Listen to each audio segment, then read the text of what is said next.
আর আমার মনটা চায় যে আমার যখন রিপোর্ট আল্লাহর কাছে পেশ করা হবে, তখন আল্লাহ দেখুক যে আমি সেম আছি, দেখো আমার রিপোর্টটা দেখো, সেম অবস্থায় দেখো। এই জন্য আমি বেশি বেশি শাবান মাসে সেম থাকি। আর রাসূল সাল্লাল্লাহু আলাইহি সাল্লামের জানা ছিল না সেদিন কোন দিন, যার কারণে বেশি বেশি রাখতেন রিপোর্টটা ধরার জন্য। কিভাবে কিভাবে ভারত, বাংলাদেশ, পাকিস্তানের হুজুরেরা জেনে নিয়েছে সেদিন 15 শাবান। তাই তারা 15 শাবানে রাতে গোসল করে, তাই তারা কলকারখানা, অফিস, আদালত, শিক্ষা প্রতিষ্ঠান সব কিছু বন্ধ করে রাতে গোসল করে আতর গোলাপ মেখে দিনে সিয়াম থাকে। ওরা জেনে নিয়েছে বাস একদিন। আর আল্লাহর নবীর জানা ছিল না, সেই জন্য তিনি কষ্ট করে বেশি বেশি দিন থাকছিলেন।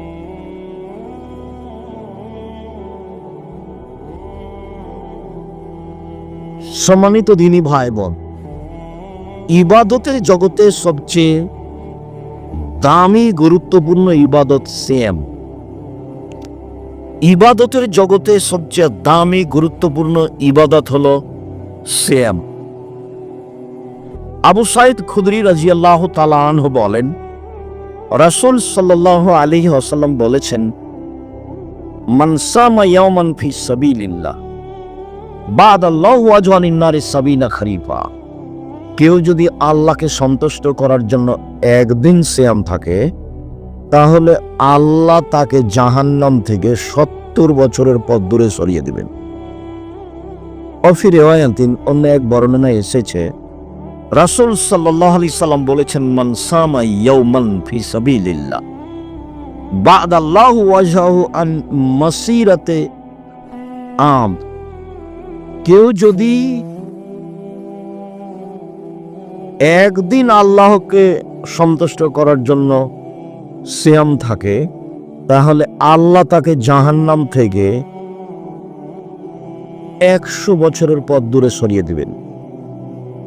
অন্য এক বর্ণনায় এসেছে, মান সামা ইয়াওমান ফি সাবিলিল্লাহ জাআলাল্লাহু বাইনাহু ওয়া বাইনান নারি খানদাক কামা বাইনাস সামাই ওয়াল আরজ।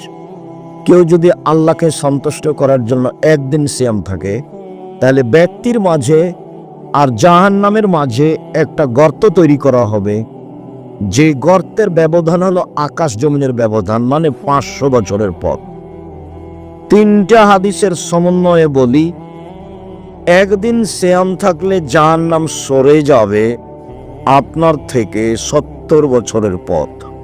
2, একদিন সিয়াম থাকলে আপনি সরে যাবেন জাহান্নাম থেকে 100 বছরের পথ। 3, একদিন সিয়াম থাকলে আল্লাহ আপনাকে জাহান্নাম থেকে সরিয়ে দিবে 500 বছরের পথ। সব মিলে ফলাফল কি? সব মিলে যে সিয়াম থাকবে সে জান্নাত পাবেই। সিয়ামের বিনিময় জান্নাত। যদিও ইবাদতের জগতে সবচেয়ে শক্তিশালী, ক্ষমতাধর, পাওয়ারফুল ভিন্ন ধরনের ইবাদত হলো দান। দানই একটা থেকে আরেকটা ঘটাতে পারে, যা অন্যান্য ইবাদত পারে না। সালাত আদায় করে জান্নাত পাওয়া যায়, জান্নাত কিনা যায় না। সিয়াম পালন করে জান্নাত পাওয়া যায়, জান্নাত কিনা যায় না। হজ করে জান্নাত পাওয়া যায়, জান্নাত কিনা যায় না। দান এমন একটা ইবাদত যা দিয়ে জান্নাত কিনা যায়। আল্লাহ বলছেন, পৃথিবীর মানুষ, আমি তোমাদের কাছে জান্নাত টাকা ও জানের বিনিময়ে, মাল ও জানের বিনিময়ে বিক্রি করে দিলাম। যাও, তোমরা টাকা দিয়ে জান্নাত কিনে নাও।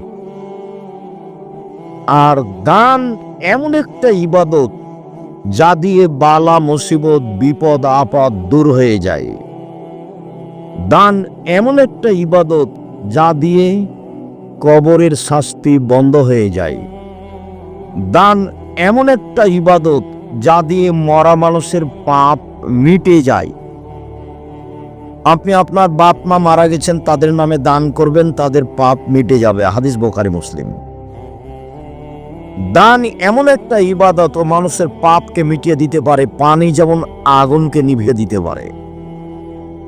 দান এমন একটা ইবাদত, আল্লাহর রাগকে মিটিয়ে দিতে পারে। ইন্না সাদকাতাস সিররি তুতফিউ গাযাবার রাব্বি, নিশ্চয় গোপন দান আল্লাহর রাগকে মিটিয়ে দেয়। দান এমন একটা ইবাদত যা বিচারের মাঠে দলিল হিসাবে আসবে। দান এমন একটা ইবাদত বিচারের মাঠে আপনাকে ছায়া করার জন্য আসবে। হাত্তা ইউকজা বাইনান নাস, যতদিন পর্যন্ত মানুষের মাঝে বিচার শেষ না হবে ততক্ষণ পর্যন্ত আপনি দানের ছায়াতলে থাকতে পাবেন। এ কথা মুহাম্মদ সাল্লাল্লাহু আলাইহি সাল্লাম বলে। সালাত আপনার ছায়া হিসাবে আসবে না, সিয়াম আপনার ছায়া হিসাবে আসবে না, হজ আপনার ছায়া হিসাবে আসবে না, তাসবিহ তাহলিল জিকির আজকার আপনার ছায়া হিসাবে আসবে না। সম্মানিত দিনী ভাই বোন, বলছিলাম যে মানুষ এমন পশু প্রাণী হয়ে গেল, গরু ছাগল হয়ে গেল, নিম্ন শ্রেণীর মানুষ হয়ে গেল, দল সংগঠন নিয়ে এমন ভাবে ব্যস্ত হয়ে গেল, একজন আর একজনকে মানুষই মনে করে না। চাঁদাবাজি, রাহাজানি, অন্যায়, অবিচার, লুটতরাজ, মারামারি, জুলুম, নির্যাতন, জেলহাজত, দাঙ্গামা হাঙ্গামা দিয়ে সমাজ একবারে পরিপূর্ণ করে ফেলছে। এই যে বহু ছেলেগুলো এখানে বসে আছে, ওই যে ঘুরে বেড়াচ্ছে দোকানে দোকানে পশু প্রাণীর মতো, কষ্ট নেয় না। এই ছেলে, তুমি ওখানে দোকানের সামনে দাঁড়িয়ে আছো কেন? জবাব আমি দিব? তোমার বাপ দিবে? তোমার বাপ তোমাকে জন্ম দিয়েছে বেটা, আমি তোমার দিব কেন? তুমি পশু প্রাণীর মতো কিনা সেটা তোমার বাপ বুঝবে বিচারের মাঠে। তোমার বাপ মনে করেছে জন্ম দিতে পারলেই বাপ হওয়া যায়। এই কথা মুহাম্মদ সাল্লাল্লাহু আলাইহি সাল্লাম বলেননি, জন্ম দিতে পারলে বাপ হওয়া যায় না। যে বাপ ছেলেকে মানুষের মতো মানুষ করতে পারে, নিজের পয়সা খরচ করে, সে হলো প্রকৃত বাপ। প্রথমে তিনি বললেন প্রয়োজনে আদর করে, প্রয়োজনে পিটিয়ে। 10টা হাদিস আছে খালি পিটিয়ে ঠিক করতে হবে তার। এমনকি মেয়ে, বুখারী মুসলিমের হাদিস, মেয়ে বড় হয়ে গেছে, যুবতী হয়েছে, ছেলে মেয়ের মা হয়ে গেছে, 10 ছেলের মা হয়ে গেছে, তবু বাপ তাকে পিটিয়ে ঠিক করবে, পিটিয়ে। বুখারী মুসলিমের হাদিস। তার নাম বাপ। কি দিয়ে বুঝাই আপনাকে আমি? শুরু থেকে নিয়ে শেষ পর্যন্ত হেঁটে আসলাম, সবাই দোকানের সামনে দাঁড়িয়ে আছে, পুরুষ নারী। জবাব আমি দেব? প্রোগ্রাম না এটা মেলা। কি বোঝাতে চাচ্ছেন আপনি আমাকে? সম্মানিত দিনী ভাই বোন, দেখেন 1 মিনিট, পিটিয়ে পূর্ণ যুবতী মেয়ে বিবাহ হয়ে গেছে, বাপে পিটিয়ে দিচ্ছে। দেখে আয়েশা রাদিয়াল্লাহু তাআলা আনহা বলেন, আমরা এক সফরে ছিলাম, যুদ্ধে, বাড়ি ফিরে আসছি, হঠাৎ করে আমার গলার হারটা হারিয়ে গেল, খুঁজে পাই না। সালাতের সময় হয়ে গেছে, পানি নেই, ওযু করতে পারি না, সালাত আদায় করতে পারি না। জনগণ এমন বিপদে পড়ল, জনগণ আমার আব্বাকে গিয়ে বলল, আপনি কি জানেন আপনার মেয়ে কি করেছে? কি করেছে? আপনার মেয়ে গলার হাড়ি হারিয়েছে, তো খুঁজে তো পাওয়া যাচ্ছে না, আমরা তো এখান থেকে যেতে পারছি না, আমরা তো আটকা পড়ে গেলাম, এখানে পানি নেই, ওযুও করতে পারি না, যেতেও পারি না, কি করা যায়? এই কথা শুনে আবু বকর সিদ্দিক রাদিয়াল্লাহু তাআলা আসছেন মেয়ের কাছে। যখন তিনি মেয়ের কাছে আসলেন, আয়েশা রাদিয়াল্লাহু তাআলা আনহা বলেন, তখন আমার স্বামী আমার উরু রানের উপরে মাথা দিয়ে ঘুমিয়েছিলেন।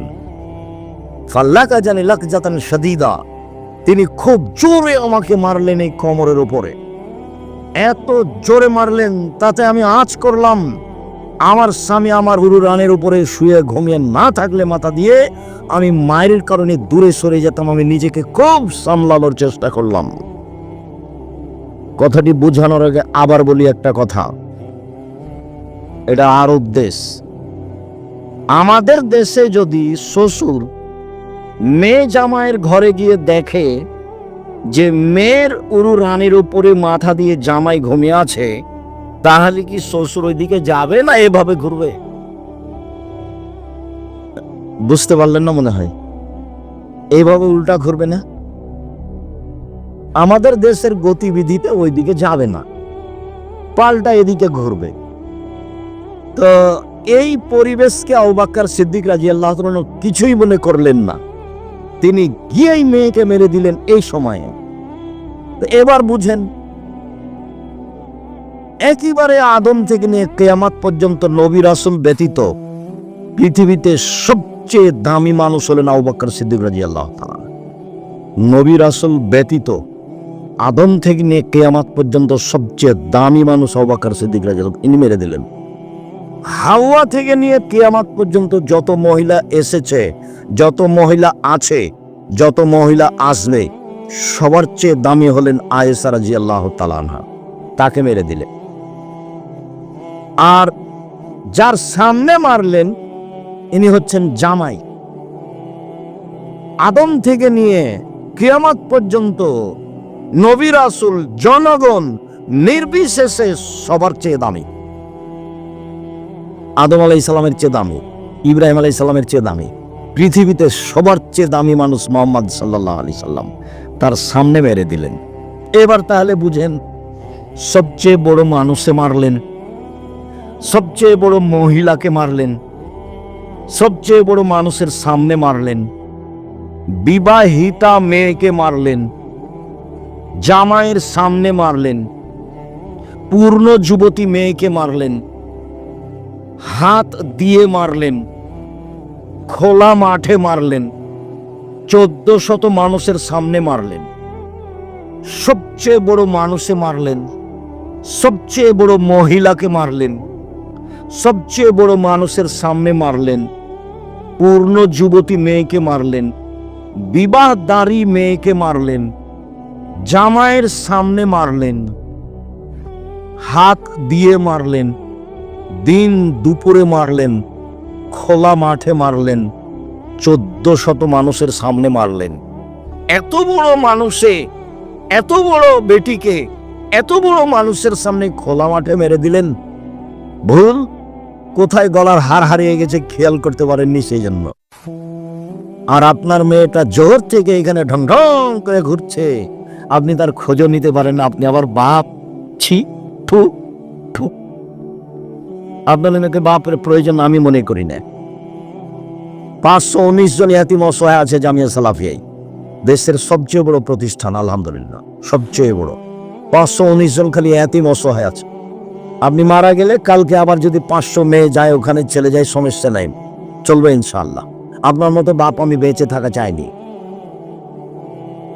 বাপ এই যে দেখেন কেমন, এই যে বুখারী মুসলিমের হাদিস যেটা দেখালাম আপনাকে, বুঝতে পারলেন না মনে হয়? এরই নাম বাপ। জবাব আমি দিব? আমি তো কষ্ট করে এখানে এসেছি, আর আপনি দোকানপাটে এইভাবে আড্ডা পিটছেন, আপনার ছেলে আড্ডা পিটছে, আর নির্বাচনের নাম দিয়ে একটা সিগারেটের তালে কি যে করছে আল্লাহ সামাদ। কার বদনাম, কার গিবা, কাকে মারে, কাকে ধরে, কি করে না করে কোনো হিসাব নাই। মানুষ আর মানুষ হয়ে নেই। তবে যারা নির্বাচন পদ্ধতি করেছে তারা এগুলো জানে না। অবাক হয়ে গেলাম আমি 22শে ডিসেম্বর থেকে নিয়ে 11ই জানুয়ারি পর্যন্ত লন্ডনে থাকলাম। আমি মেন লন্ডন থেকে সারা দেশে বহু জায়গায় গেলাম, ট্রেনে গেছি, বিমানে গেছি, বাসে গেছি, প্রাইভেট কারে গেছি। সাথে সাথে সিঙ্গাপুর থেকে লন্ডন পৌঁছিতে সিঙ্গাপুর এয়ারলাইন্সকে 14 ঘন্টা লাগে, 14 ঘন্টা। আবার আসতে 14 ঘন্টা লাগলো। আমি 14 ঘন্টা থাকলাম বিমানে। সব প্যাসেঞ্জার ইহুদি খ্রিস্টান। আমি কোনো জায়গাতে দেখলাম না যে তারা গান বাজনা নিয়ে ব্যস্ত আছে। কারো হাতে আমি গান বাজনা দেখলাম না। তারা বই পড়ছে, আর নাহলে মোবাইলে কোনো পড়াশোনা করছে, আর নাহলে কোনো কিছু করছে। 2-1 জায়গাতে মনে হচ্ছে যে নাটক হতে পারে। আমি পুরো বিমানটা 2-3 বার হেঁটে দেখেছি। এদের অবস্থা কি? এই দীর্ঘ লম্বা সময়ে কোনো জায়গাতে 2 জন লোক বসে গল্প করছে, এইটা আমার চোখে পড়েনি। দেখেন আপনি, ওই যে এখনই আসছিলাম তখন একটা দোকানে 7-8 জন বসে গল্প করছে। হয়তো ওখানে টিভি আছে কিনা আমি খেয়াল করতে পারলাম না, গাড়িতে ছিলাম তো। টিভি থাকতে পারে, ল্যাংটা মেয়ে নাচছে আর 8-10 জন মিলে দোকানে বসে গল্প জমাচ্ছে। মানুষ না পশু? বুঝেও বুঝে না ওরা, অন্তর আছে বুঝে না, দেখেও দেখে না ওরা, চক্ষু আছে দেখে না, শুনেও শুনে না ওরা, কান আছে শুনে না। উলাইকা কালানাম, তারা পশু প্রাণীর মতো, তারা গরু ছাগলের মতো, তারা কুকুর শ্রীগের মতো, ভালো মাজাল বরং তার চেয়ে খারাপ। আমি এ কথা বলিনি, এ কথা আল্লাহ বলছে। কি বুঝাতে চান আপনি আমাকে? ছেলে তো আপনার, মেয়ে তো আপনার, জবাব আপনার। উপার্জনের 4টা পথ, বেঁচে থাকার 4টা পথ: 1 5 ওয়াক্ত সালাত, 2 হালাল রুজি, 3 কোরআন তেলাওয়াত, 4 আড্ডা পিটা চিরদিনের জন্য হারাম, জান্নাত হবে ইনশাআল্লাহ। আড্ডা পিটা 2 ধরনের, একটা হলো বড় মোবাইলে ল্যাংটা মেয়ে দেখে ঘন্টার ঘন্টা কাটানো, এ হলো একটা আড্ডা পিটা। আর আড্ডা পিটা আর একটা হলো এই যে দোকানে বসে গল্প জমাচ্ছেন 6 জন 5 জন 10 জন মিলে, চলছে রাত 2টা 1টা পর্যন্ত, পশু প্রাণীর মতো, গরু ছাগলের মতো, ইতর শ্রেণীর মানুষের মতো। এ হলো আর একটা আড্ডা পিটা। আড্ডা পিটা চিরদিনের জন্য হারাম। এসার সালাতের পরে এখানে কেউ জেগে থাকতে পারবে না, বাড়িতে কারফিউ জারি থাকবে, 44 দ্বারা জারি থাকবে, প্রেসিডেন্ট আইয়ুবের মার্শাল্লাহ, কেউ বাইরে যেতে পারবে না। এর নাম বাপ। এই কোথায় গেছিলি, পিঠের চামড়া তুলে দেবো, তার নাম বাপ। ও বাপ বুঝতে পারেনি কাকে বাপ বলে। ওর বাপ বিবাহ দিয়েছে, বউ বাড়িতে এসেছে, বউয়ের কাছে গেছে, তাই ছেলে মেয়ে হয়েছে, বাপ। ও বুঝতে পারেনি বাপ কাকে বলে, মাও বুঝেনি। ওর বাপ বিবাহ দিয়েছে, স্বামীর কাছে এসেছে, সন্তান হয়েছে, তাই আমি মা। মা তো তাকে বলে না। দেখেন প্রায় সব মোবাইলে আছে, বহু জায়গাতে আমি বলেছি যে মা কাকে বলে। জাবের রাদিয়াল্লাহু তাআলা আনহু বলে যে রাসূলের সাথে আমরা যুদ্ধ করে আসছিলাম, এখন রাতে আমরা মদিনায় ঢুকবো। আল্লাহ রাসূল বলছেন, এই থামো থামো, সবাই এখানে থাকো, সবাই এখানে থাকো, সকালে ঢুকবো। তো আমি জাবের বলছি, আল্লাহর নবী, আমি নতুন বিবাহ করেছি, আমাকে বাড়ি যেতে দেন। তখন আল্লাহ রাসূল সাল্লাল্লাহু আলাইহি ওয়াসাল্লাম বলছেন, ও তুমি নতুন বিবাহ করেছো? তো কুমারী মেয়ে বিবাহ করেছো না তালাক প্রাপ্ত মেয়ে বিবাহ করেছো? তখন আমি বললাম, আল্লাহ রাসূল, আমি তালাক প্রাপ্ত বেশি বয়সের মেয়ে বিবাহ করেছি। তো রাসূল সাল্লাল্লাহু আলাইহি ওয়াসাল্লাম বলেন, কেন তুমি কুমারী মেয়ে কেন বিবাহ করলে না? তুমি তার সাথে খেলতো, তোমার সাথে খেলতো। আল্লাহ রাসূল এই পর্যন্ত বললেন। তখন জাবের রাদিয়াল্লাহু তাআলা বলছেন, আল্লাহ নবী শোনেন, আমার আব্বা উহুদের যুদ্ধে শহীদ হয়েছে 9 জন মেয়ে রেখে, আমার 9 জন বোন আছে। আমার আব্বা উহুদের যুদ্ধে শহীদ হয়েছে 9 জন মেয়ে রেখে, আমার 9 জন বোন আছে। ফাআকরাহু আন আতাযাওয়াজা মিসলাহুন্না, আমার বোনদের মতো কম বয়সের মেয়েকে আমি বিবাহ করা পছন্দ করিনি 4টা কারণে। আল্লাহর নবী শোনেন, আমার বোনদের মতো কম বয়সের মেয়েকে বিবাহ করা পছন্দ করিনি 4টা কারণে। 1 লিতুয়াল্লিমাহুন্না, আমি তালাক প্রাপ্ত বেশি বয়সের মেয়ে বিবাহ করেছি যাতে করে আমার স্ত্রী আমার মেয়ে বোনদেরকে বিদ্যা শিখাতে পারে। 2 বলে তুয়াক দেবাহুন্না, আমি বেশি বয়সের তালাক প্রাপ্ত মেয়েকে বিবাহ করেছি যাতে করে আমার স্ত্রী আমার বোনদেরকে শিষ্টাচার শিখাতে পারে। 3 আমি বেশি বয়সের তালাক প্রাপ্ত মেয়েকে বিবাহ করেছি যাতে করে আমার স্ত্রী আমার বোনদেরকে মাথার চুল চিরুনি করে সাজগোজ করে পরিপাটি করে রাখতে পারে। 4 আমি বেশি বয়সের তালাক প্রাপ্ত মেয়েকে বিবাহ করেছি যাতে করে আমার 1 মা মানে বাচ্চাদের বিদ্যা শিখাবে, 2 মা মানে বাচ্চাদের শিষ্টাচার শিখাবে। তুমি বলো তো, একটা ছেলে, তুমি তো ক্লাস 10-এ পড়ো, তোমাকেই বলি আমি, তুমি বলো যে আমরা এখানে বক্তব্য দিচ্ছি, ওখানেও দোকানে আড্ডা পিটছে, এটা কোন শিষ্টাচার? বলো, এটা কোন শিষ্টাচার? এশার সালাতের পরে মুরব্বীরা মাথায় টুপি দিয়ে দোকানে বসে এরর বদনাম করছে, বলো তো এটা কোন শিষ্টাচার? দলের নাম দিয়ে তোমরা মিছিল করছো আর বলছো অমুকের চরিত্র ফুলের মতো পবিত্র, আর তুমি একজনকে একবার জান্নাতে ঢুকিয়ে দিচ্ছ, বলে তো এটা কোন শিষ্টাচার?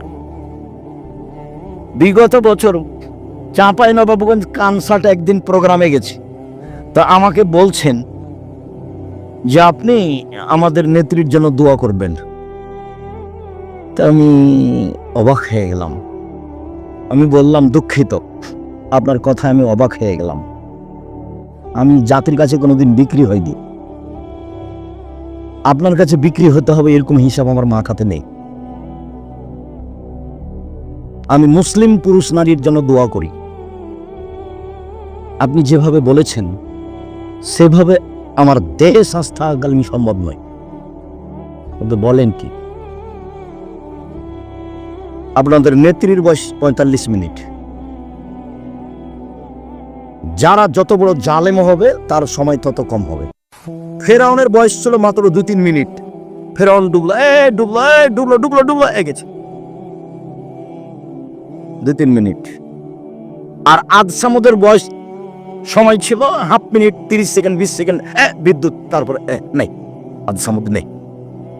আল্লাহ বলছেন আদ সামুদ এত ক্ষমতাধর ছিল, এত ক্ষমতাধর ছিল, লাম ইউখলাক মিসলুহা ফিল বিলাদ, পৃথিবীর মাটিতে আমি অত শক্তিশালী জাতি কখনো কোনোদিন সৃষ্টি করিনি।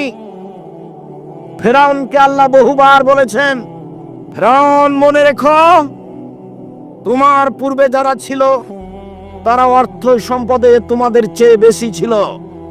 তোমাদের পূর্বে যারা ছিল তারা জমিনে স্মৃতি নির্মাণে বেশি ক্ষমতাধর ছিল। তাদের ক্ষমতা শারীরিক, তাদের ক্ষমতা আর্থিক, তাদের ক্ষমতা স্মৃতি নির্মাণে তোমাদের চেয়ে অনেক বেশি ছিল।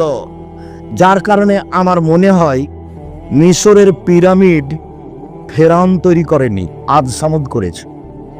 একটা পাথরের ওজন 23 টন, একটা ক্রেন উঠাতে পারে 18 টন। তো 100-150 ফুট উপরে একটা পাথরকে, 23 টন ওজনের পাথরকে কেমনে উঠালো? কিভাবে হতে পারে? হয় কিভাবে? ক্ষমতা দেখায়ও না, দলীয় দাপট দেখায়ও না, মানুষকে অপমান করো না, মানুষকে জেল হাজতে দিও না, মানুষের জমি দখল করো না, চাঁদাবাজি করো না। ইতর শ্রেণীর মানুষ চাঁদাবাজি করো কেন বেটা? চাঁদাবাজি করো কেন? বাংলাদেশের লোক বলছে এখন বিবাহ করলে চাঁদা দেওয়া লাগবে। আর কিছু কিছু ছেলে বলছে ওরা এতদিন যাবত চাঁদাবাজি করেছে, আমরা করবো না। তাহলে ওরাও গরু ছাগল, তুমিও গরু ছাগল, ওরাও পশু প্রাণী। বুঝেও বুঝে না ওরা, অন্তর আছে বুঝে না, দেখেও দেখে না ওরা, চক্ষু আছে দেখে না, দেখা দরকার। শোনেও শোনে না ওরা, কান আছে শোনে না। উলায়েকা কাল আনাম, তারা পশু প্রাণীর মতো, তারা গরু ছাগলের মতো, তারা কুকুর শিলের মতো, ভালো মাজাল বরং তার চেয়ে খারাপ। বাপ বেটা ভিক্ষা করে খাওয়া, চাঁদাবাজি করো কেন? আচ্ছা শয়তানি করো কেন? চাঁদাবাজি করো কেন বেটা? বাপ বেটা ভিক্ষা পাও না, ভিক্ষা চাইবা? উপার্জনের 1 নম্বর পথ হলো ব্যবসা, 2 নম্বর পথ হলো চাকরি, 3 নম্বর পথ হলো জমি চাষ, 4 নম্বর পথ হলো দিন মজুরি। সবচেয়ে নিম্নমানের উপার্জন হলো দিন মজুরি, কিষান কামলা, পাট দিয়ে খাওয়া, কিষান কামলা গিরি করে খাওয়া। এর ব্যাপার আল্লাহ রাসূল বলছেন, এই সাবধান, এই সাবধান, দিন মজুরকে কাজ শেষ হওয়ার সাথে সাথে টাকা দিয়ে দাও, টাকা দিয়ে দাও, গায়ের ঘাম শুকানোর আগে টাকা দিয়ে দাও। চাকরি, এই যে চাকরি করছো শোনো, যে বেতন নির্ধারণ হয়েছে এই বেতনের বাইরে 1 টাকাও নিবা না, নইলে সেটা হবে আত্মসাৎ। মুহাম্মদ সাল্লাল্লাহু আলাইহি ওয়াসাল্লাম এভাবে বলছেন। 3 জমি চাষ, জমি চাষ করো, তবে জমি চাষে অন্তর শক্ত হয়ে যায়, জমি চাষে মানুষ ভীরু হয়ে যায়, জমি চাষে মানুষ ইবাদত করতে পারে না, মানে জমি চাষকে পছন্দ করলেন না। 4 ব্যবসা। তখন তিনি বলছেন আত্তাজির আস-সাদিক আল আমিন ইয়াকুনু ইয়ামাল কিয়ামা শুহাদা সিদ্দিকিন ওয়াল আম্বিয়া, সত্যবাদী বিশ্বস্ত ব্যবসায়ীরা বিচারের মাঠে নবীগণের সাথে থাকবেন। অথচ নবীগণের সাথে, নবীর সাথে একজন সাহাবী থাকতে চেয়েছিলেন, হয়নি। মনে পড়ে না? কতদিন বললাম না? মনে পড়ে না? আমি বলে দিই। রাতে একজন সাহাবী বলছেন যে আমি রাসূলের কাছে অজুর পানি আর মেশক নিয়েছি, আমরা রাতে আছি, রাসূলের সাথে আছি, তো আমি রাতের এক পর্যায়ে অজুর পানি আর মেশক নিয়েছি। তো আল্লাহ রাসূল এটা দেখে খুশি হয়ে গেছেন, বাহ তোমার তো বুদ্ধি আছে, ভালোই তো, ঠিক আছে ঠিক আছে, সালমা সে এটা চাও, চাও কিছু চাও, কি চাও চাও, আমি খুব খুশি হয়েছি, যা চাইবা তাই দিয়ে দেবো।